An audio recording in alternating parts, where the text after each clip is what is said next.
Metzger Tassoul Show.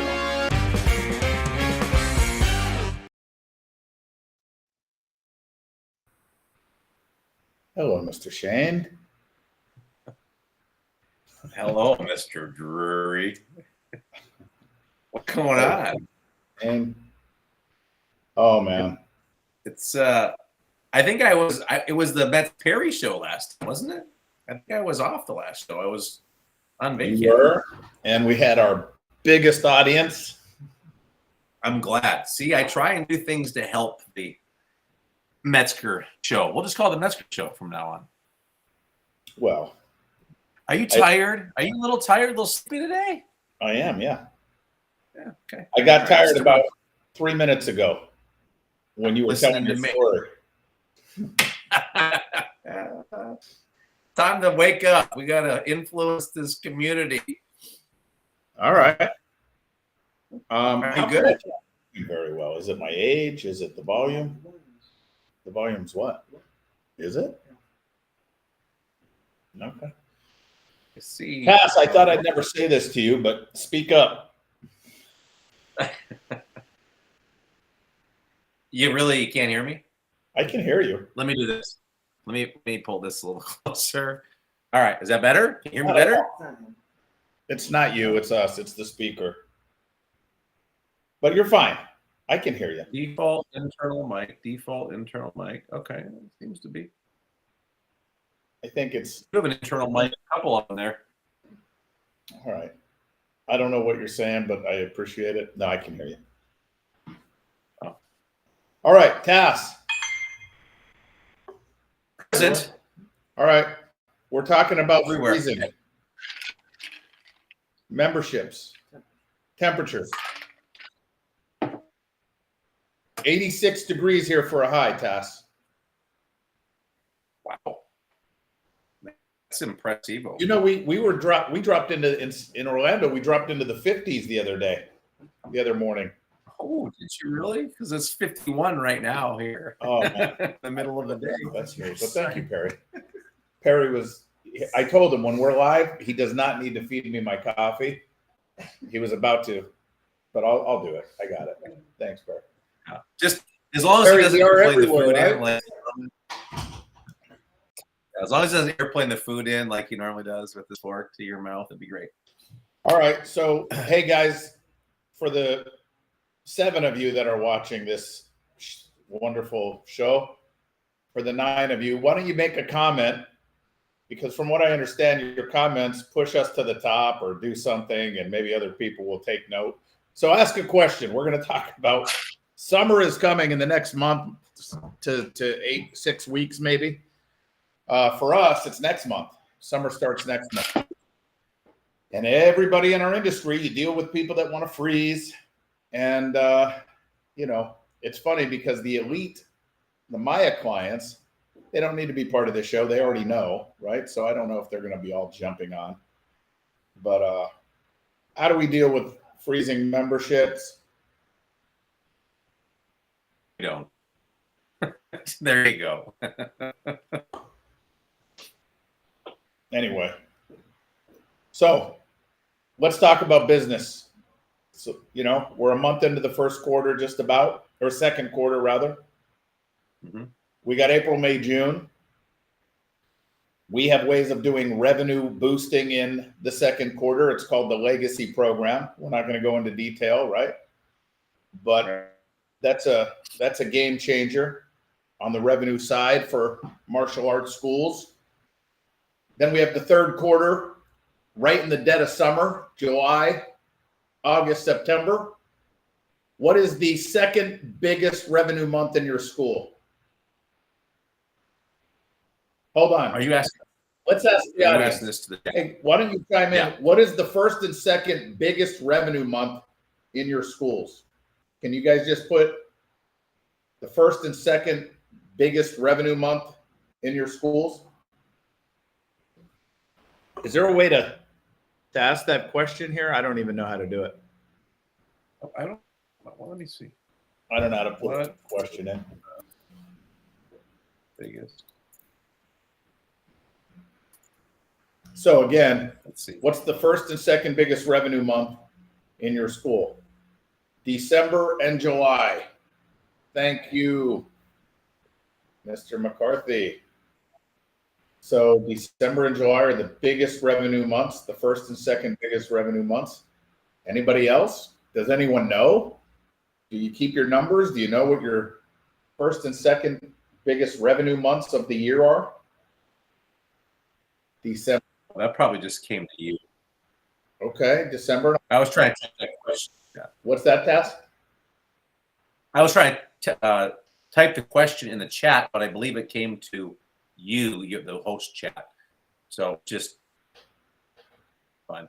No worries. Oh, wait. December and August. Okay. Yeah, I don't know how to do it. Yeah. So anyway, well, thank you guys. See, Tess, you come back, you get on the show, we mark it, you're going to be back, and nobody wants to watch. That's right. That's right. So listen, I want to put this in perspective for Mr. Brandon and Miss Allison here. If you know December and July are your biggest revenue months, one of the things that we figured out, and this is just a bonus thing to think about, is you've covered your second quarter and your fourth quarter for revenue. The question is you need to figure out a system for first quarter and third quarter, right? So here we go, March and September. So, Mr. Sebastian, March and September is your biggest revenue months. You know, for someone like you, man, if that is your biggest revenue months now, I'd be curious to know what. I mean, if you do know why, I'd be curious to, if you can type it out. Like, well, why is that your biggest month? For example, right? I'm just making this up. Are you doing a big push for your summer camp? Maybe you have all day, everyday summer camp, and you're getting those fees in March. And then again, why in September if it's enough to put in there? Right, and by the way, this is the power of networking when you're in big groups, because I would want to know too, well, what is it that you do in March? What is it that you do in September that generates your biggest revenue of the year? December and July is easy. If you have systems in place on how to do a holiday sale in December, December is our biggest revenue month of the year by far. By far, by far, by far. July, which used to be our worst month of the year, revenue-wise, is our second biggest month of the year by far because of our Christmas in July sale. Or if you're in August, you can do a back-to-school sale. But there's a right way and a wrong way or a better way to do those, and that's why that's covered. But it'd be great to have a March. That's a first quarter. And then September obviously falls into that third quarter with July. So you got your third quarter covered. So we would need, we have a second quarter covered, as I said, legacy, right? And then we have a first quarter. So the key here is, this is just a bonus. The first thing you want to do in your martial arts school to systemize things to keep you strong financially is have a mechanism of what are we going to do in the first quarter to generate big revenue? What can we do in the second quarter to generate big revenue, third quarter, fourth quarter? Once you have that system in place, now we could go through the exercise, which we're not going to do because we're talking about freezing memberships, right? And what do you do? But then what do you do is, well, what is the best system to generate enrollments in the first quarter, second quarter, third quarter, fourth quarter? Fourth quarter used to be tough for us because it was going into the holidays. People were winding down. Where now the fourth quarter is one of our best enrollment quarters, right? With the holiday stuff that we have and we do. And then how often, 1 month per quarter, you got to put huge focus on retention and retaining your students. And what is it that you do each quarter specifically designed to retain the students that you have? And if you don't have a system on doing that, then what you're doing is you're just doing the best you can, teaching the best classes you can, and hope that people stay, right? So you got to have more than that. You got to have systems and strategies there. And now we'll talk about you could add, Taz, anything you want to add that before we jump into summer freezes?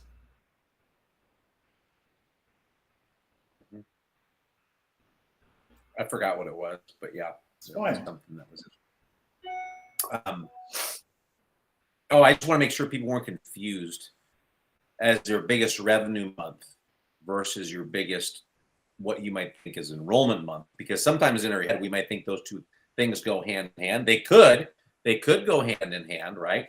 But just the question was your two biggest revenue months, of the year on a normal basis, by the way, right? Like there's always, you can, like Mr. Costa, best and all-time month was this April. I think I have a sneaking suspicion why. That's great news. And by the way, April's not done yet, right? We still have 5 days left in April. So Mr. Lockett, of course, is going to say July and December. He's on the systems, right? Which is awesome. Which, by the way, if people don't know this, right? If you were to ask the person that doesn't really watch the show or is not part of our program, if you say, well, what are your two worst months of the year? Most of them are going to give you the inverse, which is July and December. They're going to give you those are their worst months. And there's other exceptions to that rule. Of course, I have a client right now that runs, I didn't even tell you this. They've got 2 locations, but they're running 227 people a week in summer camp. They'll do over 600K in their summer camp between the 2 locations for the summer. That's crazy, right? So now, potentially it could be depending on how they collect their summer camp, so on and so forth. But my point is look, this is the age-old thing, right? Let's just back it up a step. Summer can be dismal and boring and it's just slow, and we can make the excuse because we don't want to work hard. Listen, I'm in Wisconsin. We don't get the 81 degree weather, whatever it is, by you guys all year long, right? Summertime for us is pretty much starts in June and goes to the end of August. I mean, it's a 90 to 120 day stretch that we can really just enjoy. And so it'd be very easy to come up with excuses. People go there, like this is what I could say. Well, people go to their cabins, and so, it's just slow around here, or I don't want to work that hard this summer. And by the way, it's choices, right? You can choose to do any and all of those things. What you can't do as an industry is say, well, summer's a horrible time of year from our sort of school. Maybe for you, maybe for your school, right? But it doesn't have to be. And this is the part that, I get excited about, right? So you may have the doom and gloom right now about, we'll talk about freezes potentially, right? Which was what we're going to talk about. But also, what are you doing? We know that there's 3 times a year that we lose the most amount of students. Coming into summer is one of those times. Coming out of summer is another time. Then coming out of our holiday break. And there's reasons why, and there's ways to mitigate that. But I want to flip your thinking a little bit, because if you're so focused on the scarcity of the students that you're losing, and you're not focused on the abundance of people that you can be bringing in, you got to get your mindset right, because there is an opportunity. Why do we lose the most amount of students those 3 times throughout the course of the year? Well, and Metz, you've always said this, right? It's routines change, right? The routines change. So your karate students, their routines change. They want to go play soccer, do baseball, do whatever. But there are people that don't have routines for summer. Parents want something for them to do, which is the greater population of kids in your area, students and people in your area, than it is pulling out of your martial arts school. Right? You have 300 students in your school, 100 students in your school, but 50,000 or 100,000 people in your community, right? There's more people outside your school looking for things to do than there is inside your school looking to do something else. So there's an opportunity for you to get in front of that and really build yourself up. And we just talked about this great thing that we do for July, but it's backed up by another system, which is generating new students over summer so we can do some of the things to generate revenue in July that we do. So everything that we do really works together. But we certainly can talk about memberships versus programs, contracts versus agreements, freezing time versus freezing money. We can talk about all that stuff. Well, I'm going to keep it simple for everybody, because if you're like me and you have severe ADHD, you're tuning in, you're tuning out. I mean, so we're going to keep it simple. Listen, I'm going to give an example.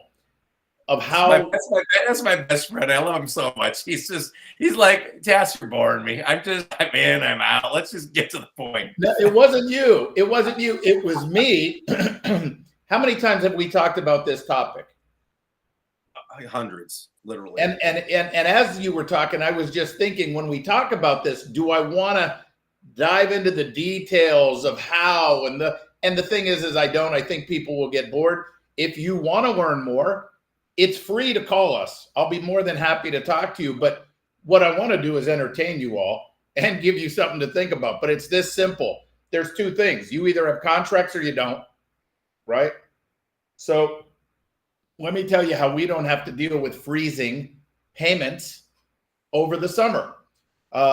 Number one, when people join our school, we sell programs. You've probably heard this a million times. And it's a 12-month program. That program is a tangible program. You are buying 12 months of martial arts lessons. Here's what it includes. And it's X price. This is how much it costs. $1,300, $1,800, $2,500, whatever it costs. You could choose to finance that program however you want over the next 12 months. You could put a big down payment so you have lower monthly payments. You could put a lower down payment and then you have higher monthly payments and things in between. The customer can decide how they want to budget this program. When they enroll, though, we take the objection because we know people travel for the summer. We know people are going to do other things.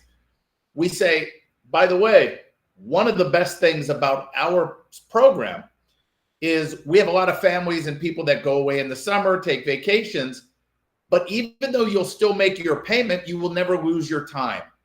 So if you're gone for the whole month of June and July, you'll still make your payment for June and July. But remember, you bought this program, which gives you 12 months of martial arts. So you're going to get 12 months of martial arts. You'll get those 2 months whenever you decide you want to use those, but you will get 12 months. And when you present it that way, they say, oh, that's great news. But let's pretend you do a month to month. You don't have a contract. Here's the advice that I would give you. Now pay attention to this because it's important. This is for all of you stubborn people that don't want to have agreements. This would be the next thing that you could do. You could have agreements program, but this would be the next thing that you should do. What I just said should be first, but this will be second. Go ahead. And then you can dive into this, but here's the thing. If you choose to do month to month, and by the way, I don't care who you are in the industry, I know why you would do month to month. And I do know some of you have 600 students doing month to month. I know all of that. But the facts are the facts. Reality is reality.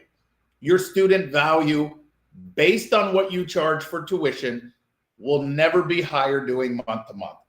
That's the facts. It doesn't have to be like you need that.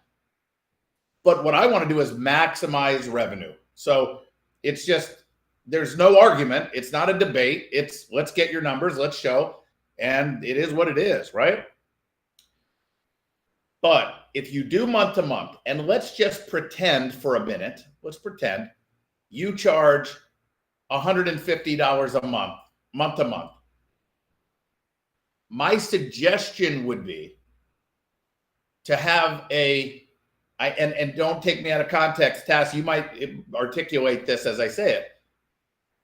Have a registration fee, enrollment fee, which I think are kind of BS fees, right? Have something up front that you must put down to start, which will deter people and tell people when they enroll, it's month to month. You can cancel anytime, but we don't do freezes. If you choose to cancel, it's a 30-day cancellation or 60 or whatever you want to do, and you cancel. In order to keep your membership active, you've got to be current on your dues.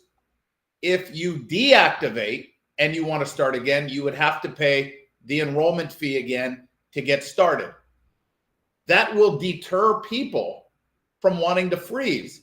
However, even on a month to month, you can say, we will allow you to make up the classes that you're going to miss. So if your program is twice a week or 3 times a week, we'll come 4 or 5 a couple weeks before you leave, and 4 or 5 times when you get back for a couple weeks to make up for those classes that you missed. But we don't freeze. You can cancel if you want in the summer. But when your child, or if your child wants to come back, it's this thing. Now, some of you are going to think, well, if I do that, then they're going to cancel. They're never going to come back. Correct. And also, when people freeze and leave for the summer, a lot of those people will just put in their cancellation and not come back as well. So how do you want to fill in the blanks on those 2 trains of thoughts, the program and the membership, the term and the month to month? Yeah. And look, I mean, we're spending more time on that, right? Just because we realize there's a lot of you out here that happen to do month to month. And the idea is let's 2-step it. Let's give you a way to mitigate the loss this summer, as an example, right? And have a registration. Now, when he says have a registration fee, you also have to be mindful of the registration fee, like he said, and we believe really is a BS fee. Why do we say that? Because people say, well, what's the registration fee for? Well, it's to get you in the system, it's to register you for the association. It's our admin. I mean, it's just, okay, fine, right? Whatever. But if that's the direction you're going to go, but if you have a low registration fee of $49 and your monthly tuition is $150, people are still going to cancel and say, I'll just pay the $150 a month for 3 months of summer. I'll just cancel and pay the $49 if I want to come back. So it needs to be a bit more of a substantial registration fee, a $149 or $199 registration fee as an example. And there's a lot of ways that you guys can do this to keep them engaged and have them paying over summertime, which, to Metzger's point, most everyone doesn't leave for 3 months, right? They might leave for 4 weeks, right? In that case, make up classes before, make up classes when you get back. And by the way, one of the things that we do, or you could do, you could have included a catch-up camp that we do every year as a courtesy. You don't have to do it. You could charge for it. You can do whatever you want. But if your main mission, you have to think about, where am I at? I'm a month in school. I always lose 25 students coming to summertime. Well, geez, I should do this catch-up camp at the end of summer, charge $300 for it. Well, no, that's just short-term thinking, and you're thinking about the quality of the revenue that you're going to bring on that camp, as opposed to the revenue that you're losing on losing 20 new students, which is $3,000 a month if you charge $150 a month at 20 students. So could I have a free camp, catch-up camp, maybe once, maybe twice over summer, where it might be 4 hours on a Saturday as an example, where you're not killing yourself, but it's a value add that they can come in and catch up, and we're going to get where they need to be, and that's included. So even though you're going to miss class camp, we're going to have a special catch-up camp for you or for Johnny, whatever it may be. So there's a lot of different ways to do that, but you got to figure out how can you create value to make sure that your people aren't just freezing as an excuse, because here's what happens. Everybody has great intentions, right? We're going to go on vacation. We just want to freeze. They're not saying they want to quit. They're saying they want to freeze. It's like, hey, I just got to take a break from church right now for summer. Then ask me the last time I went back to church. They don't mean to quit. It's just life gets in the way, and they don't. So don't take it as personal. But our goal, our mission is to keep them coming.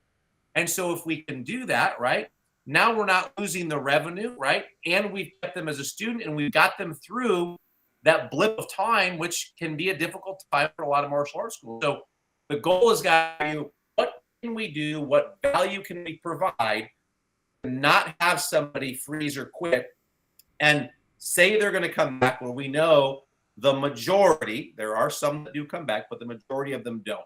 And that's really up to you and your school and what you decide as a team or as a staff, right? And what's manageable for you. You know, it just made me realize, as you're talking about this, and you said it earlier, how all these things come together. We do have a complete system. And I'm just thinking, this show, this number 1 rated show on Facebook Network. Did you get the latest ratings in on this show? Yeah, it was 4.5 out of 5 apples. What was it? 4.5 out of 5 tomatoes. Maybe it was tomatoes. Yeah, I saw that too. I mean, I think people take this for granted. They don't understand that this will be in perpetuity. Reruns will be playing into the future of this show. But this show gives you pockets of information, right? That you can take and implement, but you're not getting the whole system. And the other thing, as you were talking, Tass, because as you were saying certain things, I was thinking of all the other things we put in place. It's not just about freezing memberships and keeping people engaged, right? All the things we do.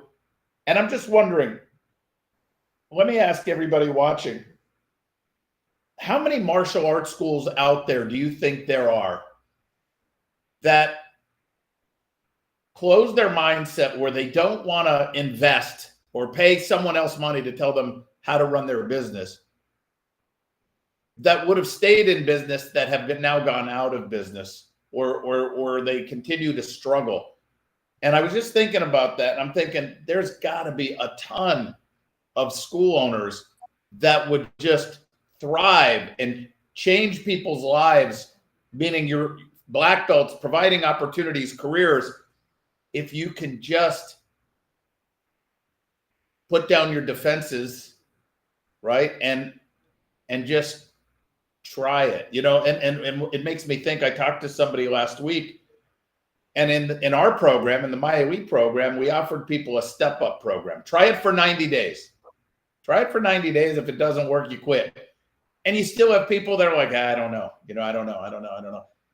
And it's like, but we know, right? And that's the frustrating part. We know what we can do for you, and not just us, anybody that really has really solid systems.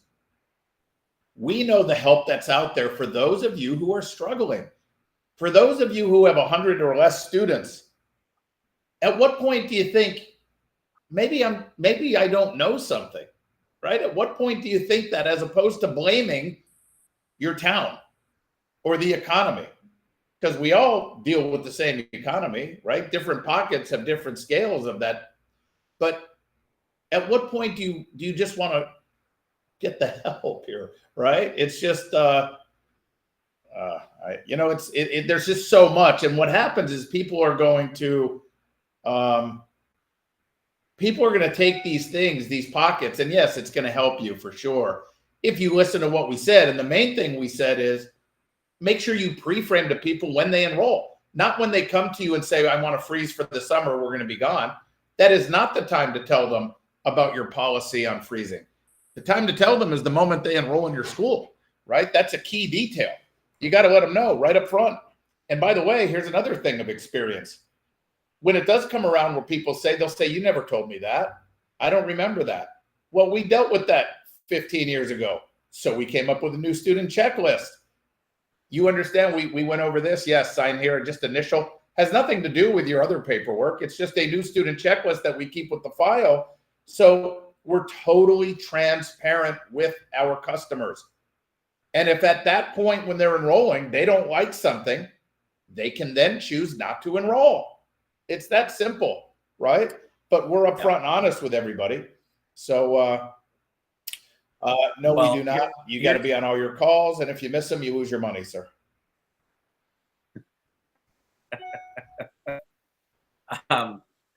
Here's something else to consider, right? Knowing that we're coming up on a potential difficult, depending on who you are in your school, potential difficult time of year, right? Summer. Well, don't wait for summer to have the conversation. Like, you already know what's going to happen, so why don't you get ahead of it, right? So now start to pre-frame what you have planned for summer, which is where Metzger was going earlier, right? With all the things that we do, we talk about focusing on retention during different times of the year, right? We have all kinds of things that we do for retention over the course of summer, right? And so if you start to look, I was thinking about this actually from the perspective of summer specials, summer trials that we do, and then seeing all the retention things that we do, potentially all the summer picnic, all these things they're seeing. How can they not enroll when they're seeing all of these things happen? It's the greatest place to be in the summertime. But to Mr. Metzger's point is, people have blinders or they just don't want to do things, right? If I tell you, hey, I think it's a great idea every Wednesday and Thursday in your school, that you should have treat week, whether it's freezy pops or this or lemonade or candy or whatever it might be. You're gonna be like, well, we don't teach our students to eat unhealthy foods, and we don't do that, and we're not gonna, and I'm not gonna have those things in my school. Then that would be your choice, and you could do that. Or we don't have a refrigerator, so I could never do that. Right? I mean, it's just all the crap and stuff that I hear and excuses why we can't do it. Right? Like, do you think we serve pizza in our school on a Saturday when we do a free community event because we want to get our community fat? Well, that's Planet Fit that does to keep you coming back, by the way. We do that for a reason. And the reason is so that we can have you stay and have somebody stay and have a reason to stay so we can talk to them. Otherwise, it's like when you turn the lights on and cockroaches run all across the floor. There's a reason for the things that we do. And if you think that if serving pizza at a free community event so we can talk to them is against all your codes, morals, and ethics as martial arts instructors and school owners, you're going to miss the opportunity to really give what your gift is, and that is the ability to teach more people and influence more people, because people aren't going to hang out after your conversation. And by the way, I'm probably preaching to the choir because you're probably not doing a mass intro. But there's reasons why we do these things so that we can have an impact, get more students, keep more students that we have, so we can have the bigger impact. Like, I don't understand where we got coined and termed the whole McDojo and MAIA, the McDojos of the whole martial arts world. Like, our goal and our mission is to get you more students, keep the students that you have, and dang, like, that's the mission. Sorry, Metz, I got on my soapbox for a minute. No, you're doing great. Go. No, I wanted to address, why did our industry term, the phrase McDojo?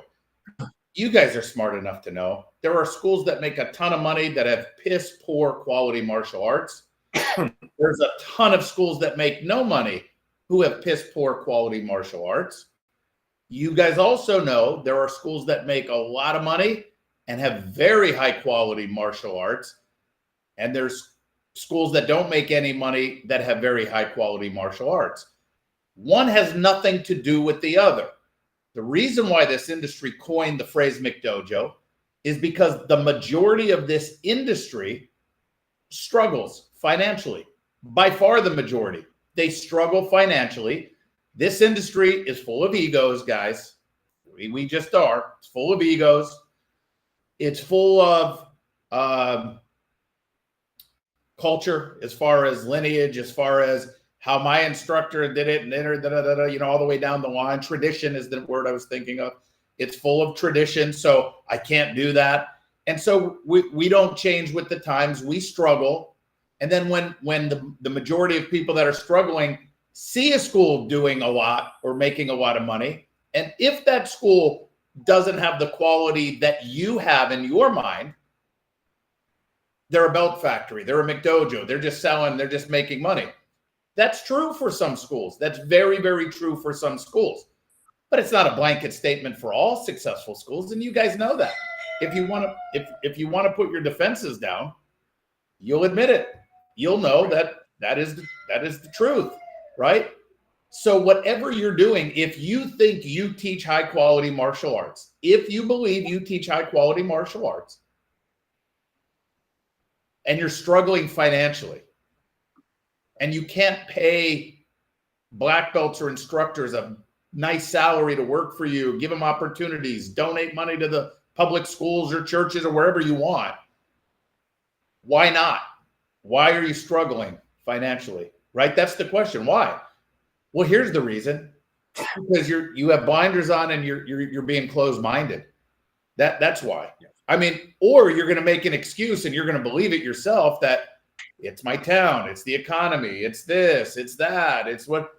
But no, it's not, because you guys are you also know, I think if you want to just research it, we know we have hundreds, I'm looking at the number, and it's literally hundreds of schools in the MAIA Elite or CMA program all over the country, in high density areas, low density areas, high income areas, low income areas, and they're thriving.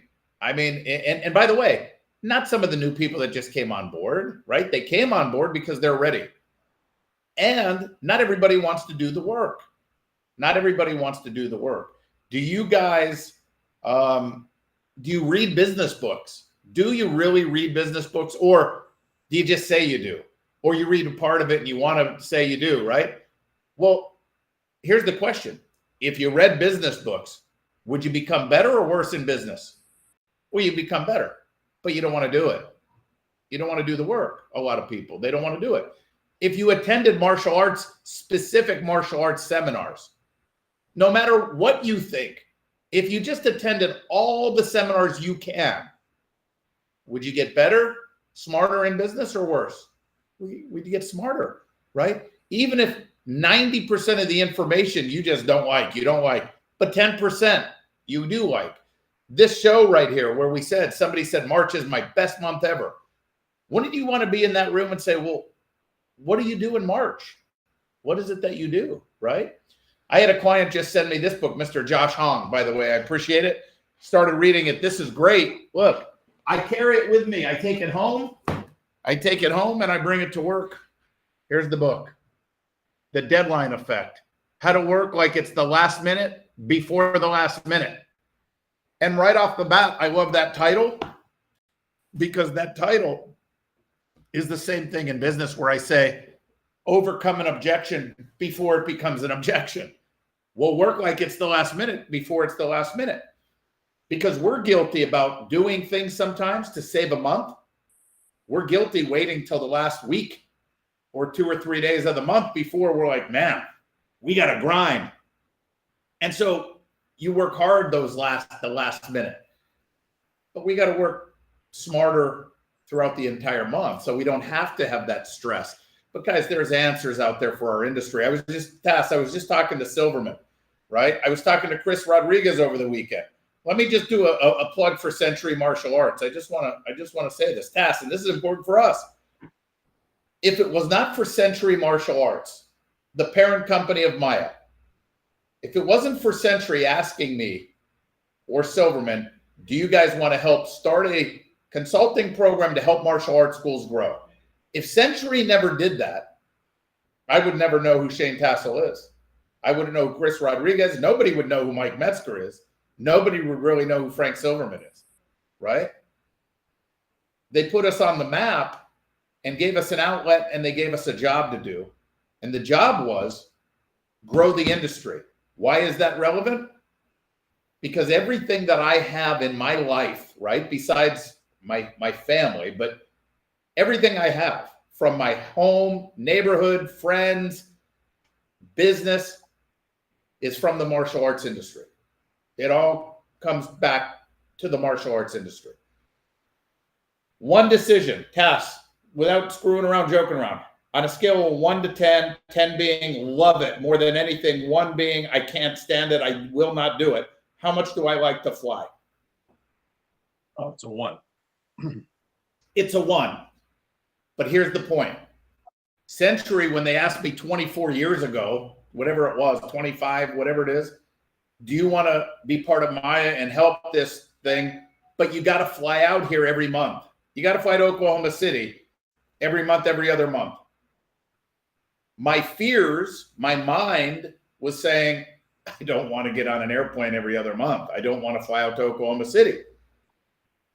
But I knew opportunity when I saw it. And by the way, do you want to know how much they paid me to go out there? 0. They didn't pay me anything to fly out there. They would fly me out there. I'd sit in meetings, talk about the kit, add slicks, all that stuff. 0. How many would have said no? If you didn't like flying, didn't like traveling, a lot of people. And by the way, we're not going to pay you. How many would have said no? I said yes. That yes changed the rest of my life. When we sit here year after year after year and tell you, we can help you. For those of you who are watching that have never done the MAIA Elite program, what can happen if you say, okay, let me try it? It could change your life. It's not going to get worse, right?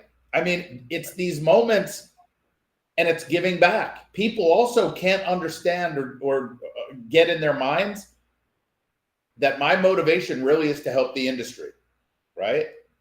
And to do the job that Century asked me to do 24 years ago. I'm in a completely different place financially in my life today than I was 24 years ago. I could walk away from Century, MAIA, I could walk away from all that stuff. Why am I still here? Because I don't forget what got me here. That's why. And I'm here to help this industry. And yes, I get passionate and I get, in your face or whatever it is. Maybe I come across arrogant because I'm so confident that we can help you. Yes, I do believe that we are better than everybody else at the systems. I only say that because I don't think anybody out there has talked one-on-one to clients for 20 years, one-on-one, learning from all of the stuff that you do. Again, I'm going to bring up the example of the person in here that said March is our biggest month. If he was my client, I was on the phone, I would say, what are you doing in March? And I would listen and I would learn. And then I would try to systemize it. I tried in my schools and then I would start teaching it to everybody. What we do today is a byproduct of all the successful things that schools from all over the world have done, that we've consulted one-on-one every week or every other week on the phones, not just seminars on a stage where we're just preaching to everybody. When I'm on a group call and when we're preaching, we are not learning by just preaching the stuff we already know. I'm learning when I'm talking one-on-one with clients because they have a twist, or I did this, or I did that. That's when I'm learning. And I'm just a funnel.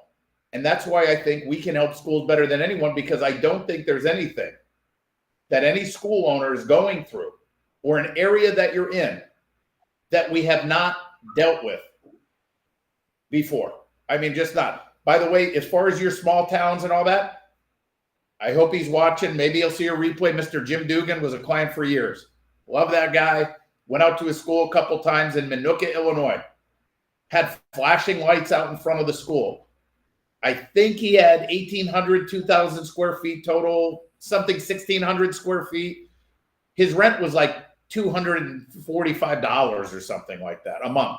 $245 a month rent. Does that tell you that's a small town? Right. And yet he was in the program for years and we helped him. And he grew more than he ever grew being in business. And he started the program when he was close to his 60 years old. So there's nothing that you're going through that we can't help you through. And it's just about taking off the blinders. All right, I'm done, Tess. Thank you. You can go. You can talk now. Well, you said, how we learn so much from clients. Well, we do that by asking questions, right? I think there's a few concepts. There's many things, but a few concepts that or principles that I think that I've learned most from you, right? Number one is giving people options, right? That's a big one. Number two is asking questions, right? And those are two big principles. It's kind of like teaching martial arts. You teach somebody a technique, they have a technique, right? You teach somebody a concept or principle, they've got 1,000 techniques, right? So this can really help you. And you said earlier about, hey, if you go to business seminars or read business books, it's going to help you.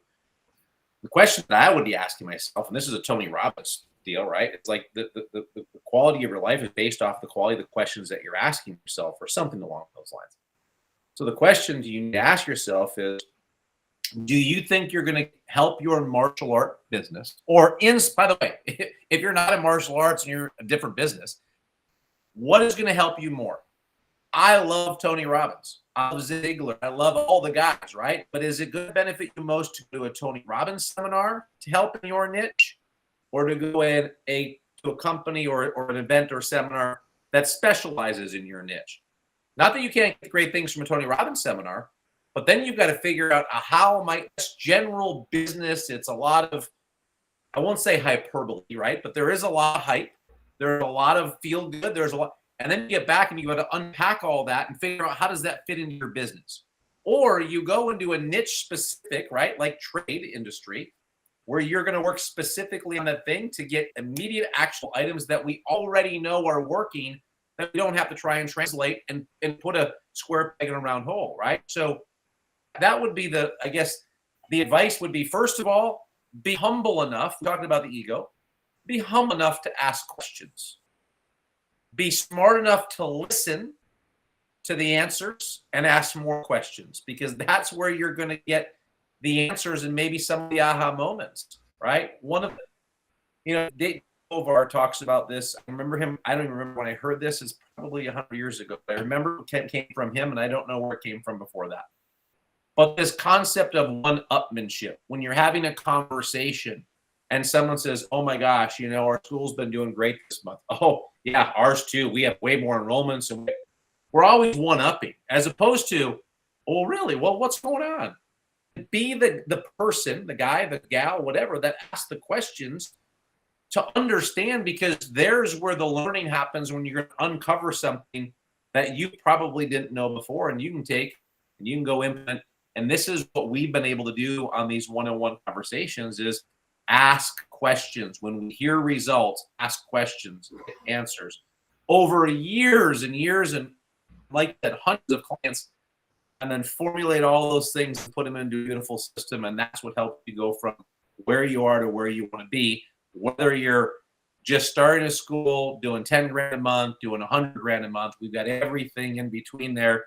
But wherever you are to wherever you want to go, we can help you with that. And so it is. We're very passionate about it, because we spoke to so many people. So we're here for you guys. We always say it. We're here for you, and we're happy to help.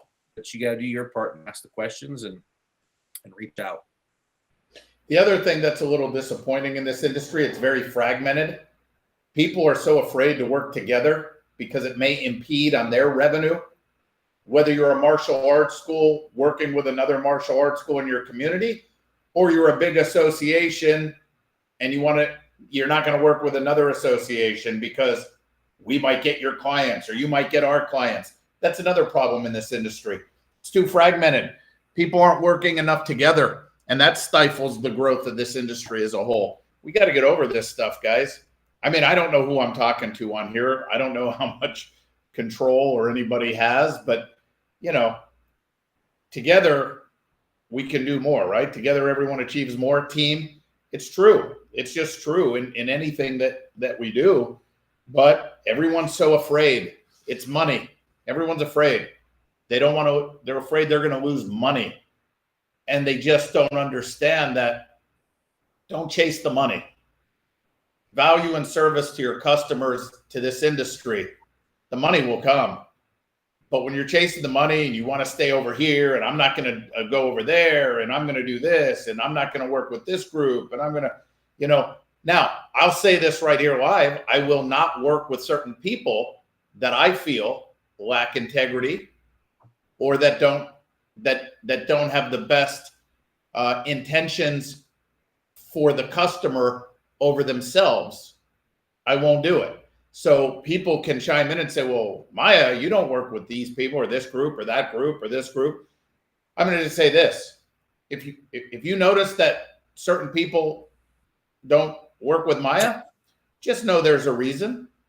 Maybe the right reason, may not be the right reason, but there's a reason, right? But I'm just saying, in this industry, people need to come together more and work together, and it will make the biggest impact. The money will follow, but people are scared, So I think most people in this industry, right? We're still looking at the martial arts school down the road as competition, right? As opposed to baseball, soccer, all the things. And people can say it all they want. Like, you could have heard that on a podcast or on something like this. Like, well, competition is not the martial arts school. It's soccer. It's baseball. And you can regurgitate it, but do you really believe it? Do you really internalize it? Then why are you getting upset when a martial arts school opens across the street from you 4 blocks away? If you really believe that that's the case, that it's soccer, baseball, all the other things, right?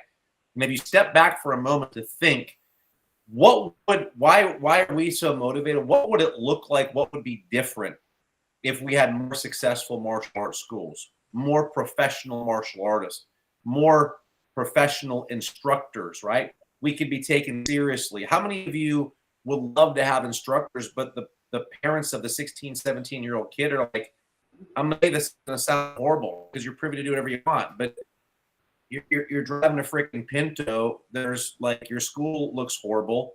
You don't dress the part. And yeah, my 17-year-old, like you're the example. Do I want my 17-year-old to turn out like you? I'm saying you, right?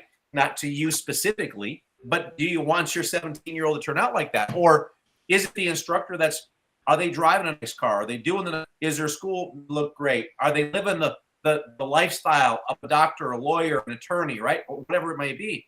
Are they doing those things? And is that something more inspiring that someone goes, man, I'd love to do what my instructor's doing? I remember look back in the day when I was a kid, I didn't want the lifestyle of the instructor because I had so many of them. And if I look back and I think about what they did, and there was not a lot of revenue back then, right? When I'm in the Midwest, remember, a lot of stuff came East and West Coast and then started working its way to the Midwest as far as business systems are concerned. But I never really chased it for the money. I chased it because I loved martial arts and I loved doing martial arts. And then I love to teach martial arts. But when you realize that you can have both, it's a really amazing place to be. And so then once we have those things, we can inspire other people as opposed to push them to say, hey, I need you to be an instructor. You need to do this. We can pull them, right? You have the gravitational pull because they have that magnetic attraction or the law of attraction because they want to be like you or like what you're doing. I think those things are important. And by the way, please don't take it out of context. That doesn't mean if you're not financially successful in martial arts, someone not a good person and someone doesn't want to be like you, right? But I'm saying money is a tool that everybody needs in this country to operate, right? And if they can make money doing what they love to do, isn't that a win for everybody? And that's really what our goal and what our mission is. So I just want to be clear, like people say, well, success, money's not, success isn't defined by money. I understand that. But my reply is it sure helps when you have the money. It sure makes life a little bit easier, right? You can be Mother Teresa, not have any money, and that would be great. But most of us aren't like that. So let's just do what we do, enjoy what we do, and let's start to earn revenue.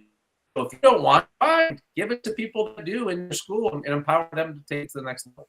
Or you can be Mother Teresa and have money coming out your eyeballs. That's right. That's a better Mother Teresa. That's right.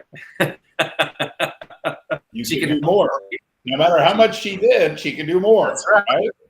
Right? Can help people more. And I'll leave everybody with this.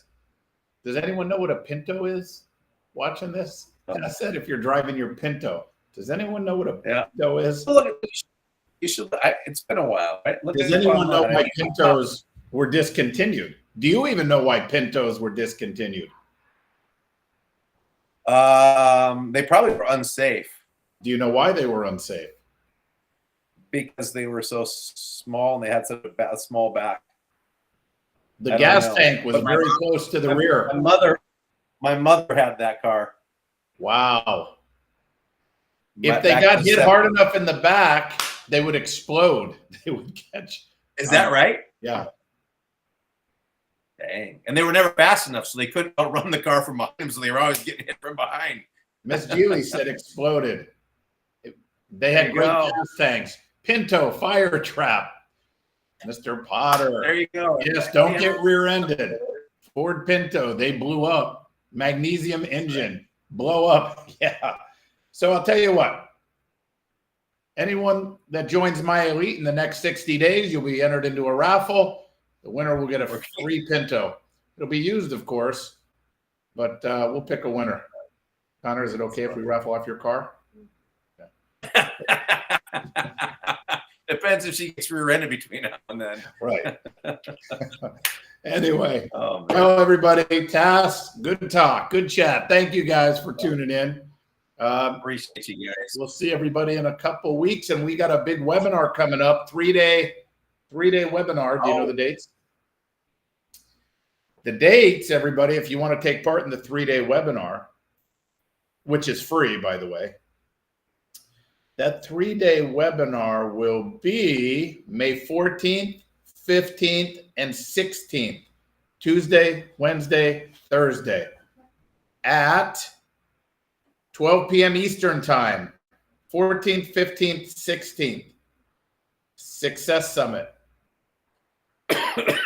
So if you want to be on that webinar, be looking for the ads or to opt in on that.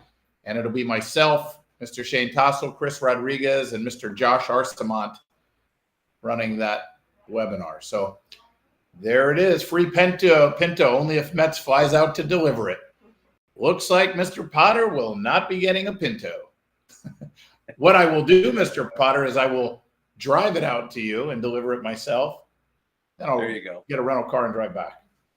All right. Thanks, guys. Have a great one. All right, everybody. See you Thanks, guys. everyone. We'll talk soon. All right. Bye-bye.